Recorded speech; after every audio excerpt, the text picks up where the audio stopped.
어머니, 솔직히 말씀드릴게요. 이제 저희 집에서 나가주세요. 67세 은퇴 교장 선생님 김정숙은 귀를 의심했다. 방금 자신의 사위 박민호가 한 말이 믿어지지 않았다. 뭐라고? 정숙의 목소리가 떨렸다. 30년간 초등학교 교장으로 수많은 아이들을 가르치며 단련된 그 목소리가 말이다. 어머니가 계시면 저희 부부가 너무 힘들어요. 솔직히 말하면 저희만의 공간이 필요해요. 며느리가 아닌 사위였다.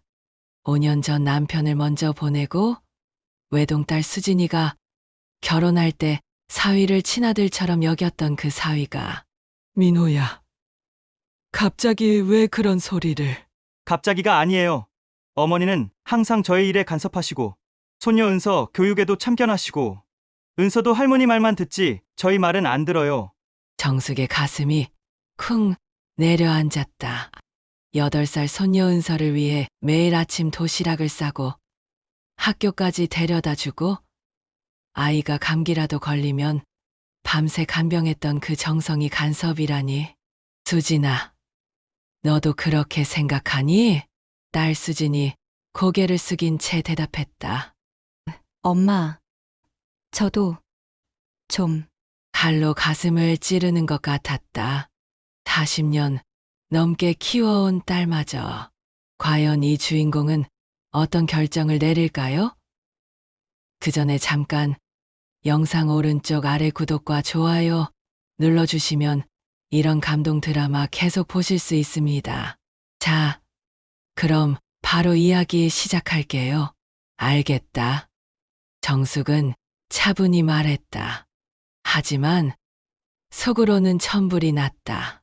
언제까지? 한 달 정도 시간을 드릴게요.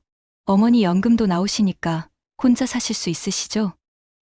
연금 월 180만 원, 30년간 아이들을 가르치며 받는 보상이 고작 그 정도였다. 그런데 그 돈으로 혼자 살라고? 수진아, 정말 그게 내 속마음이니? 엄마, 미안해요. 하지만 저희도 이제 독립해서 살고 싶어요. 독립, 결혼한 지 5년이나 됐는데 이제야 독립이라니. 정숙은 8살 손녀 은서를 불렀다. 은서야, 이리 와. 할머니, 아이가 달려왔다. 매일 할머니 손을 잡고 학교 가던 그 아이가 은서야, 할머니가 다른 곳에 가서 살게 됐단다. 싫어. 할머니 가지 마. 은서가 정숙의 치마를 붙잡았다. 할머니가 없으면 누가 나 학교 데려다 줘? 누가 맛있는 밥 해줘? 민호가 아이를 떼어냈다. 은서야, 이제 엄마 아빠가 할 거야. 할머니는 할머니만의 생활을 하셔야 해. 그날 밤 정숙은 잠을 이룰 수 없었다. 벽시계 소리만 째깍째깍 울려댔다. 내가 뭘 잘못했나? 돌아가신 남편 얼굴이 떠올랐다. 당신, 나 이제 어떻게 살아야 해요? 다음 날 아침 정숙은 평소처럼 6시에 일어났다. 습관적으로 손녀 도시락을 준비하려다가 멈춰 섰다. 아, 이제 내가 할 일이 아니구나. 부엌에서 혼자 커피를 마시며 지난 5년을 돌아봤다. 남편 김태윤이 갑작스런 심근경색으로 세상을 떠난 후 정숙은 모든 것을 잃은 기분이었다. 37년을 함께한 동반자. 매일 아침 오늘도 수고해라며 긍을 토닥여주던 그 사람이 한순간에 사라졌을 때의 허전함이란. 그때 딸 수진이가 제안했다. 엄마, 우리 집에서 함께 살아요. 혼자 계시면 외로우시잖아요. 얼마나 고마웠던지. 사위 민호도 어머니 편하게 생각하세요 라며 웃어줬었다. 그런데 언제부터였을까? 사위의 표정이 굳어지기 시작한 것이 작년 추석 때였나. 정숙이 전을 부치고 있는데 민호가 말했다. 어머니, 요즘 젊은 사람들은 추석 음식을 미리 사서 먹어요. 굳이 이렇게 힘들게 하실 필요 없어요. 사서 먹는 게 어디 집에서 만든 맛이 나냐? 시대가 바뀌었어요. 효율성이 중요하죠. 효율성. 그 단어가 정숙에게는 칼날 같았다. 그리고 손녀 은서 교육 문제도 있었다. 정숙은 아이가 한글을 제대로 익히길 원했고 매일 받아쓰기를 시켰다. 하지만 민호는 요즘은 창의성이 더 중요하다며 반대했다. 어머니, 은서에게 너무 엄격하게 하지 마세요. 아이가 스트레스 받아요. 공부 습관은 어릴 때 잡아야 해. 내가 30년간 아이들 가르친 경험이 있는데 시대가 다르잖아요. 또 시대에 정숙의 모든 경험과 지혜가 낡은 것이 되어버리는 마법의 단어였다. 커피잔을 내려놓으며 정숙은 결심했다. 좋아. 나가라고 하니까 나가지. 하지만 절대 이들에게 짐이 되는 삶은 살지 않겠어. 그때 핸드폰이 울렸다. 옛 동료 선생님 이영희였다. 정수가 갑자기 연락해서 미안해. 혹시 시간 있으면 통영으로 놀러 오지 않을래? 우리 남편이 펜션을 운영하는데 바다도 보이고 정말 좋아. 통영. 그곳은 정숙이 신혼여행으로 갔던 곳이었다. 40년 전 남편과 함께 한려수도의 아름다운 바다를 보며 나중에 나이 들면 이런 곳에서 살고 싶다고 했던 그곳.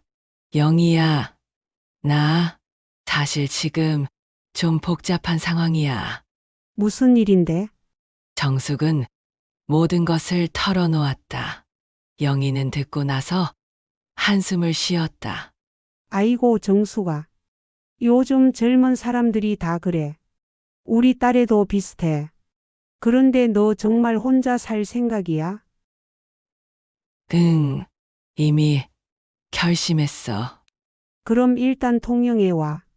바다바람 좀 쐬고 생각해봐. 여기 오면 마음이 정리될 거야. 전화를 끊고 나서 정숙은 지도를 펼쳤다. 통영, 서울에서 차로 4시간. 멀지만 새 출발하기에는 적당한 거리였다. 여기서 뭘 할 수 있을까? 30년간 교육자로 살아온 자신의 경험을 살릴 방법을 생각해봤다. 아이들 가르치기, 독서 지도, 아니면 로컬 푸드 요리? 정숙은 웃음이 나왔다. 67세에 새로운 인생을 설계하고 있는 자신이 우스우면서도 대견했다.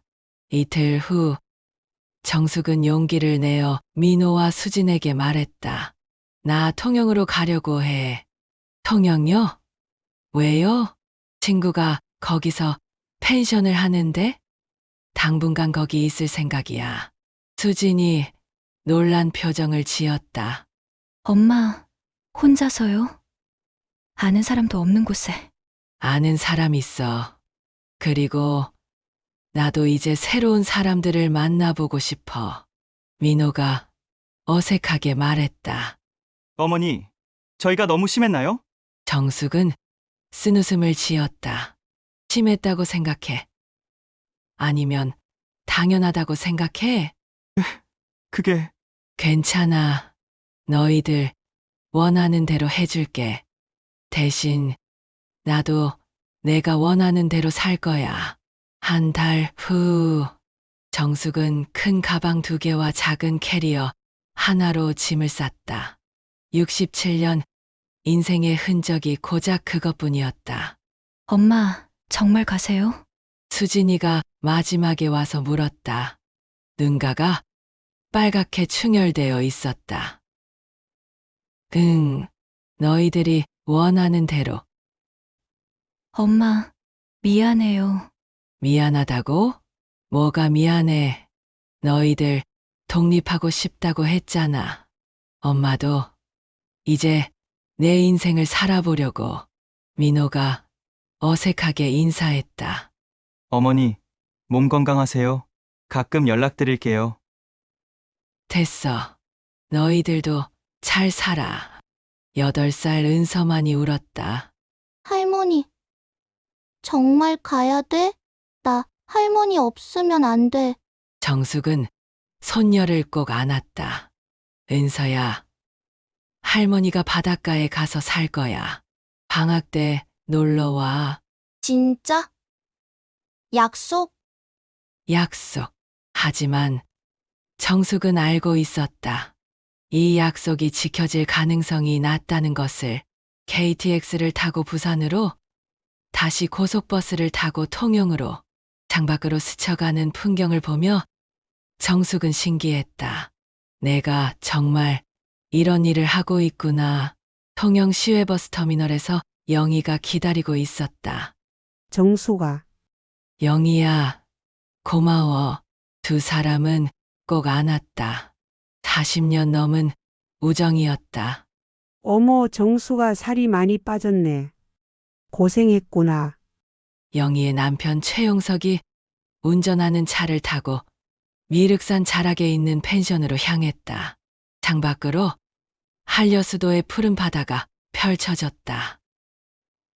와, 정숙은 감탄사를 내뱉었다. 40년 전 신혼여행 때보다 더 아름다웠다. 정숙이 누나, 여기 어때요? 우리가 5년 전에 시작한 펜션인데 요즘 서울 사람들이 많이 와요. 용석의 말에 정숙이 고개를 끄덕였다. 정말 좋네요. 공기도 맑고 펜션은 바다가 내려다 보이는 언덕에 자리 잡고 있었다. 아담한 한옥 스타일의 건물 여러 채가 소나무 사이사이에 배치되어 있었다. 정수가 일단 이 방을 쓰렴. 당분간 우리 손님이라고 생각하지 말고 식구처럼 지내자. 방에서 바다가 한눈에 들어왔다. 저녁 해가 수평선에 걸려 온 바다를 황금빛으로 물들이고 있었다. 그때 노크 소리가 들렸다. 할머니. 문을 열자 7살 정도 되어 보이는 남자아이가 서 있었다. 넌 누구니? 저는 정우예요. 할머니가 새로 오신 할머니예요. 아이 뒤로 30대 초반으로 보이는 여성이 나타났다. 죄송해요. 이 아이가 워낙 할머니를 좋아해서. 저는 박소영이에요. 펜션 바로 아래 마을에서 카페를 운영해요. 아, 안녕하세요. 김정숙입니다. 정우야, 인사해. 안녕하세요, 할머니.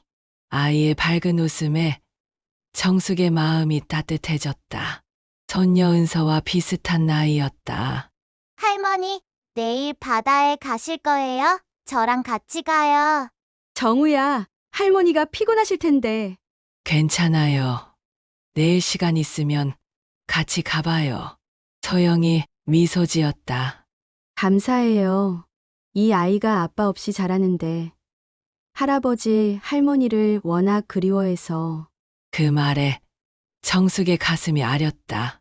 자신도 손녀를 그리워하고 이 아이도 할머니를 그리워하고 저녁 식사는 영희와 용석 그리고 정숙 세 사람이 함께했다.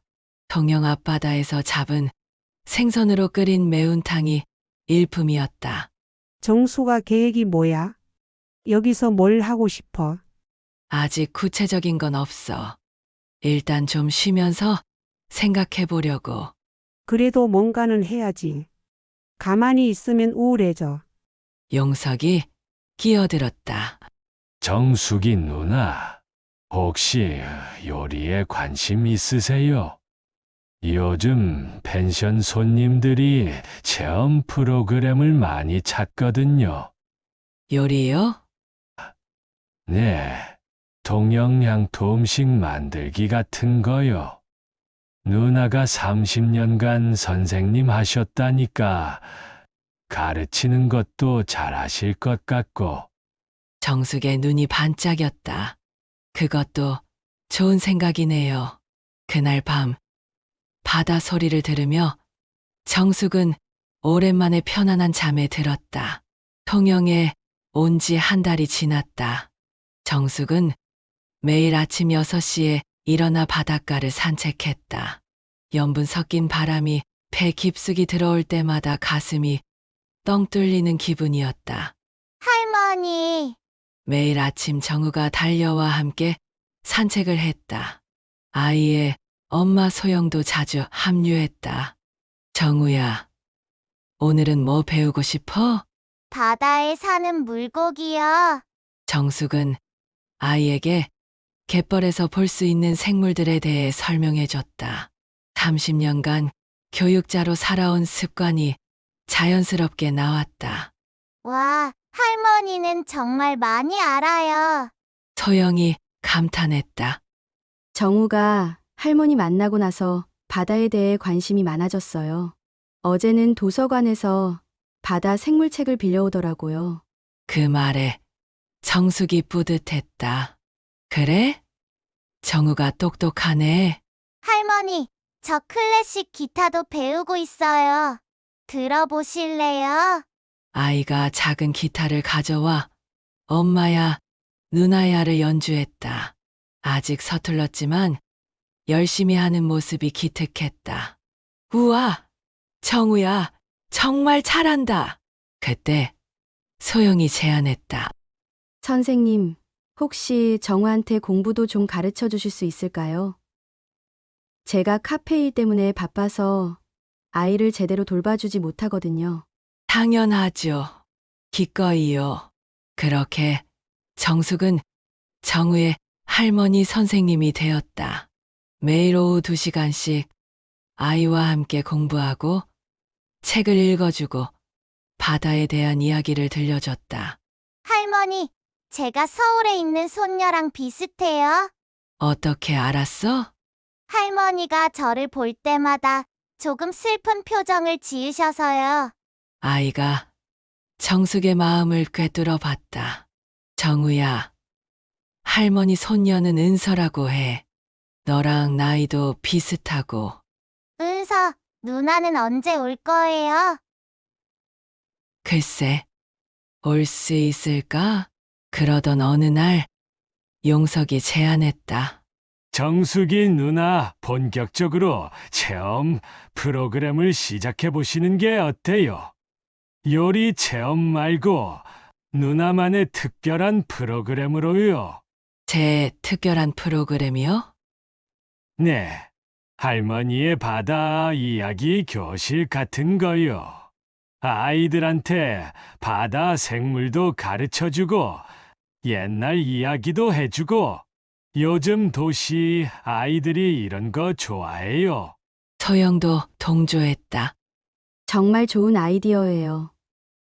정우를 보니까 선생님께 배우는 걸 너무 좋아하더라고요. 정숙은 고민했다.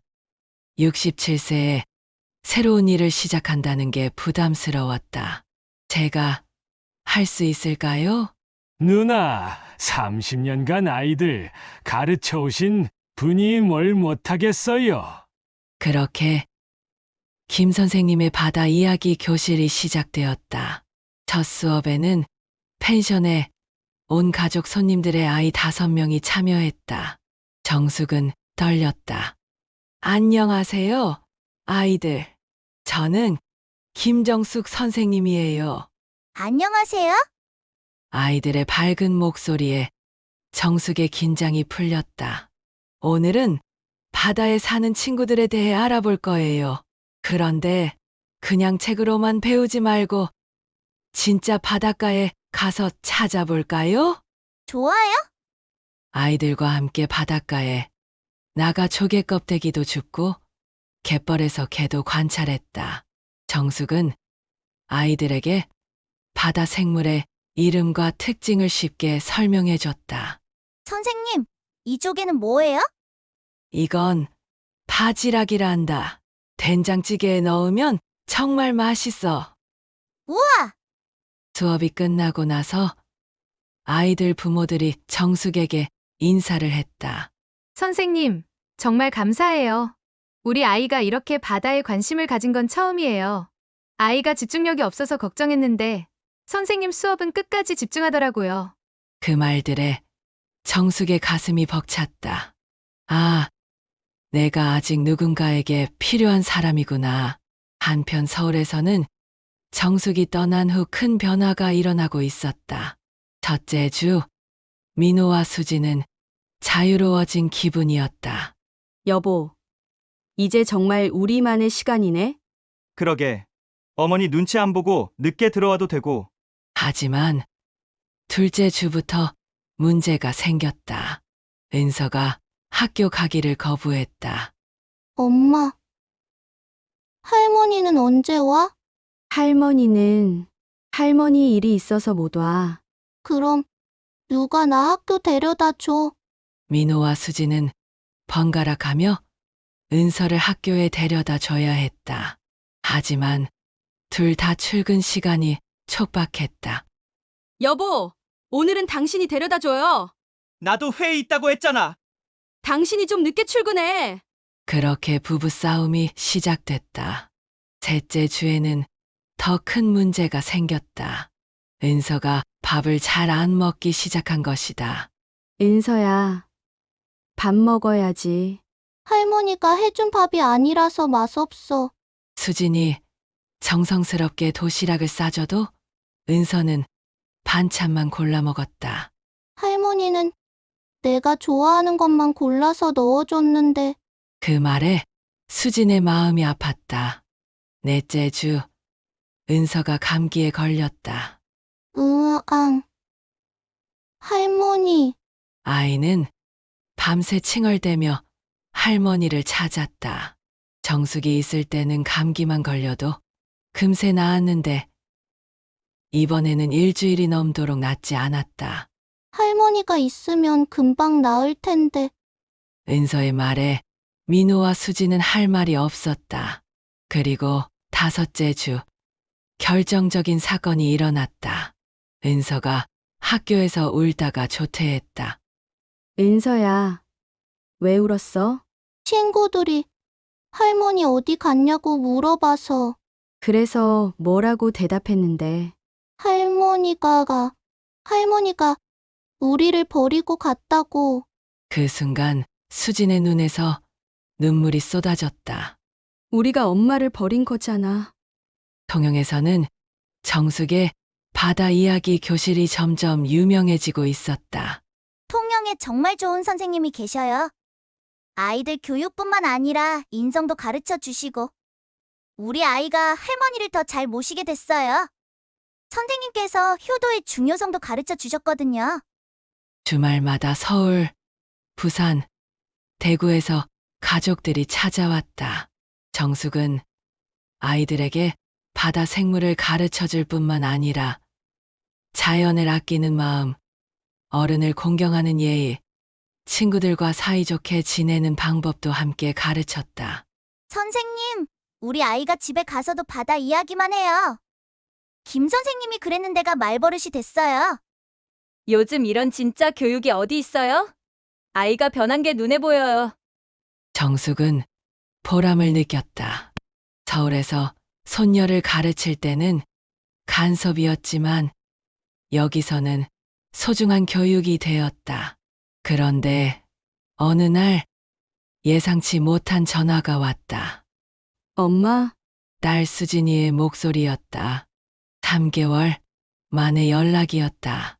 수진아, 무슨 일이야? 엄마, 은서가 아파요. 정숙의 가슴이 철렁했다. 어디가 아픈데? 감기인데 열이 계속 안 내려가요. 병원에 갔는데도. 그런데 은서가 계속 할머니를 찾아요. 할머니가 있었으면 금방 나았을 텐데라고. 정숙의 눈가가 뜨거워졌다. 그래서 전화한 거야? 엄마, 죄송해요. 정말 죄송해요. 은서가 할머니 없어진 후로 밥도 잘 안 먹고 학교도 가기 싫어해요. 저희가 너무 이기적이었어요. 전화 너머로 수진이의 흐느낌이 들렸다. 민호도 후회하고 있어요. 어머니를 너무 심하게 대했다고. 엄마, 다시 올 수 없을까요? 정숙은 잠시 말이 없었다. 수진아, 엄마는 이제 여기서 새로운 삶을 살고 있어. 엄마, 하지만 은서가 아프다니. 일단 내가 올라갈게. 정말요? 엄마, 감사해요. 전화를 끊고 나서 정숙은 영희와 용석에게 상황을 설명했다. 정수가 가야지. 손녀가 아픈데. 하지만 며칠만 다녀올 거야. 내 삶의 중심은 이제 여기야. 정우도 달려왔다. 할머니, 어디 가세요? 정우야, 할머니가 서울에 잠깐 다녀올 거야. 손녀가 아픈 것 같아서. 은서, 누나가요? 많이 아파요? 응, 그래서 할머니가 가봐야 해. 할머니, 빨리 오세요. 저 할머니 없으면 안 돼요. 정우의 말에 정숙의 마음이 찡했다. 서울로 올라가는 KTX 안에서 정숙은 복잡한 신경이었다. 서운함과 그리움이 교차했다. 서울역에서 민호가 기다리고 있었다. 어머니, 정말 죄송합니다. 민호의 얼굴은 초췌했다. 됐어. 은서는 어떻게 됐니? 약간 나아졌는데 어머니가 온다고 하니까 갑자기 기운이 났어요. 집에 도착하자 은서가 침대에 누워 있다가 정숙을 보자마자 울음을 터뜨렸다. 할머니, 정숙은 손녀를 꼭 안았다. 우리 은서 많이 아팠구나. 할머니. 보고 싶었어요. 정말 보고 싶었어요. 할머니도 보고 싶었어. 할머니 이제 안 가죠? 계속 같이 살죠? 정숙은 대답하지 못했다. 다음 날부터 정숙은 은서를 돌봤다. 아이는 할머니가 끓여준 미역국을 먹고 할머니가 읽어주는 책을 들으며 점점 나아졌다. 할머니, 통영은 어때요? 바다가 정말 예뻐. 그리고 정우라는 친구가 있어. 은서랑 나이도 비슷하고. 저도 가보고 싶어요. 그 말에 정숙은 미소 지었다. 그래? 그럼 방학 때 할머니 보러 올래? 네, 꼭 갈 거예요. 일주일 후 은서가 완전히 회복했을 때 가족 회의가 열렸다. 엄마, 저희가 정말 잘못했어요. 수진이가 먼저 입을 열었다. 엄마가 해주신 모든 것들이 얼마나 소중한지 이제야 알겠어요. 은서, 도시락, 아이 돌보기, 집안일, 모든 게 당연한 줄 알았어요. 민호도 고개를 숙였다. 어머니, 제가 너무 이기적이었습니다. 효율성이니 시대가 바뀌었다니 하면서 어머니의 정성을 무시했어요. 정말 죄송합니다.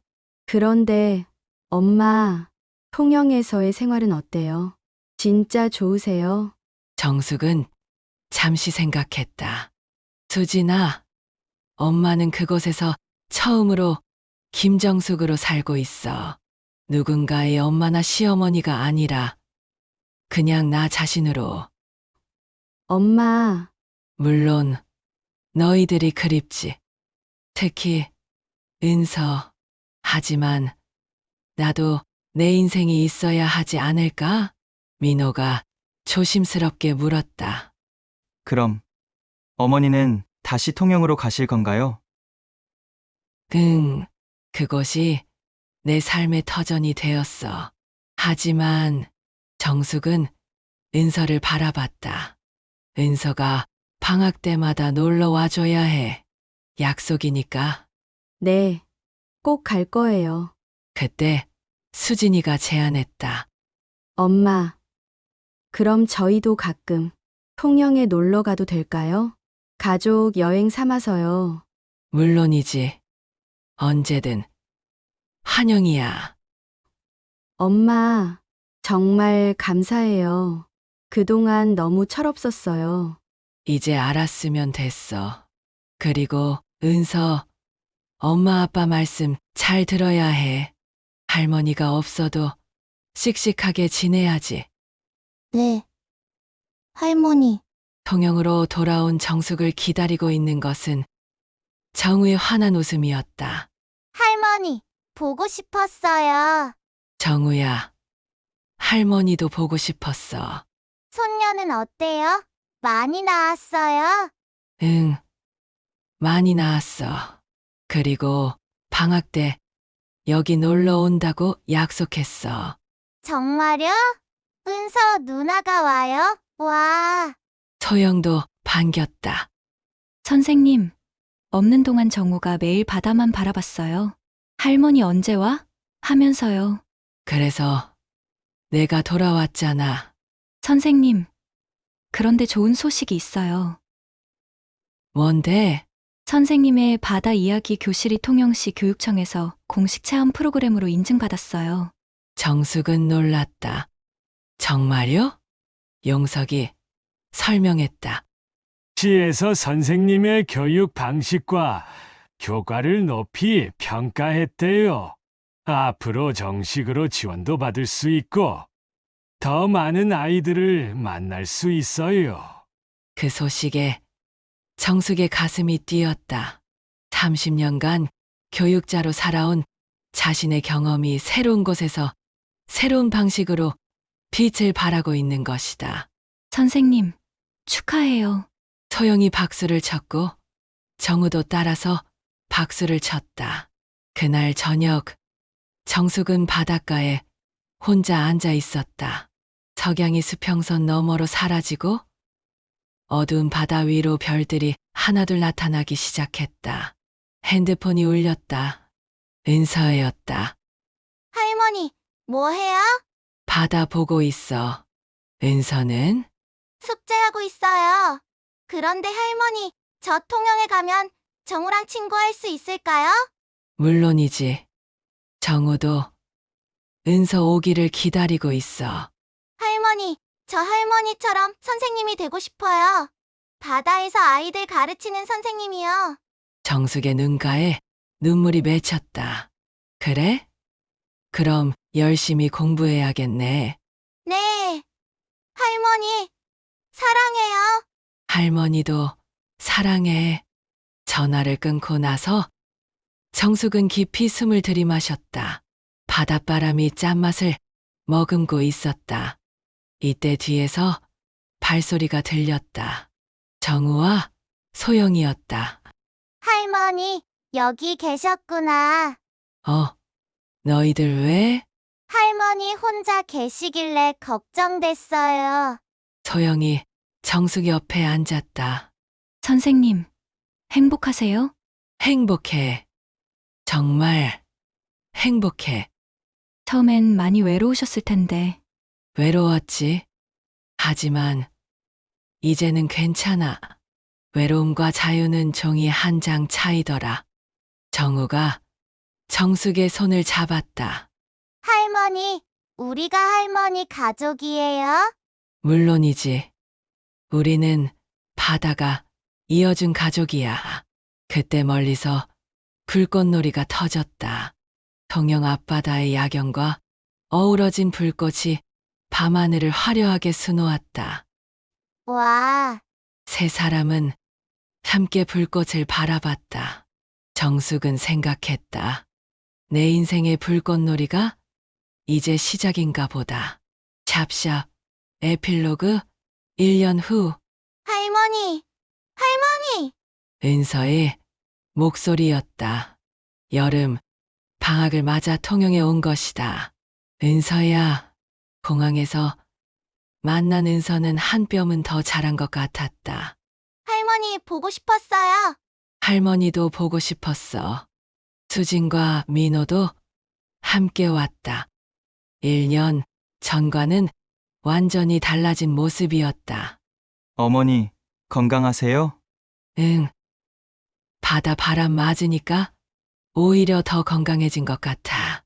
펜션에 도착하자 정우가 달려왔다. 은서, 누아. 정우야. 우와, 너 진짜 까맣게 탔네. 두 아이는 금세 친해졌다. 누나, 바다에서 수영할 줄 알아? 조금. 할머니가 가르쳐 주신 대로 해봤어. 정숙의 바다 이야기 교실은 이제 전국적으로 유명해졌다. 교육부에서 우수 체험학습 프로그램으로 선정되기도 했고, 여러 매체에서 취재 요청이 들어오기도 했다. 할머니는 이제 유명 인사예요. 은서가 자랑스럽게 말했다. 할머니가 TV에도 나오셨어요. 우리 반 친구들이 다 봤대요. 저녁 식사 자리에서 민호가 말했다. 어머니, 정말 대단하세요. 67세에 새로운 일을 시작해서 이렇게 성공하시다니. 성공이라. 나는 그냥 아이들과 함께 있는 게 좋을 뿐이야. 수진이 엄마의 손을 잡았다. 엄마, 저 이제 알겠어요. 엄마에게는 단순히 누군가의 엄마가 아니라 김정숙 선생님으로서의 정체성이 필요했던 거죠. 그래, 나도 내 이름으로 살고 싶었어. 그날 밤, 온 가족이 바닷가에 나가 캠프파이어를 했다. 정우와 은서는 기타를 치며 통영 아리랑을 불렀다. 할머니, 내년에도 올 거예요? 당연하지. 약속했잖아. 할머니, 저도 나중에 통영에서 살고 싶어요. 은서의 말에 정숙이 웃었다. 그래? 그럼 할머니랑 함께 바다 이야기 교실을 운영할까? 좋아요. 불꽃이 타오르는 소리와 함께 파도 소리가 들렸다. 정숙은 바다를 바라보며 생각했다. 인생은 67세에도 새로 시작할 수 있구나. 그때 소영이 다가와 속삭였다. 선생님, 행복해 보이세요. 응, 정말 행복해. 선생님을 보면서 저도 많이 배워요. 어떤 나이가 되어도 새로운 꿈을 꿀 수 있다는 걸요. 멀리서 어선의 불빛이 감박였다. 새벽 조업을 나가는 어부들이었다. 그들도 매일 새로운 희망을 품고 바다로 나가는 것이다. 정숙은 마지막으로 독자들을 생각하며 혼잣말했다. 인생은 언제든 다시 시작할 수 있어. 나이는 숫자일 뿐이야. 중요한 건 마음가짐이지. 바닷바람이 정숙의 머리카락을 흩날렸다. 그 바람 속에는 새로운 내일의 가능성이 담겨 있었다. 2년 후 정숙의 이야기는 책으로 출간되었다. 67세 바다에서 다시 태어나다라는 제목의 이 책은 전국의 시니어들에게 큰 감동을 주었다. 저도 새로운 도전을 해보고 싶어졌어요. 나이 든다고 포기할 필요 없다는 걸 깨달았습니다. 정숙은 이제 전국을 다니며 강연도 하고 있었다. 67세에 시작한 제2의 인생이 더 많은 사람들에게 희망을 주고 있는 것이다. 그리고 통영의 김 선생님 바다 이야기 교실에는 여전히 매주 새로운 아이들이 찾아왔다.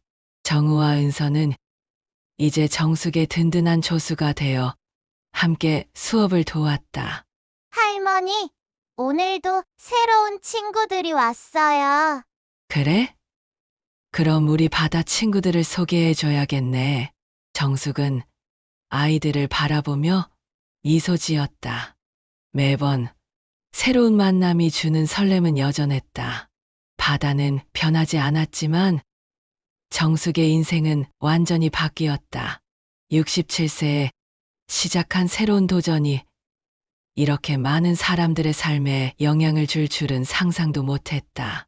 인생은 정말 예측할 수 없어. 정숙은 바다를 바라보며 중얼거렸다. 하지만 그게 또 인생의 매력이지. 여러분도 혹시 새로운 도전을 꿈꾸고 계시나요? 김정숙 선생님처럼 용기 내어 첫걸음을 내딛어 보세요. 나이는 정말 숫자일 뿐입니다.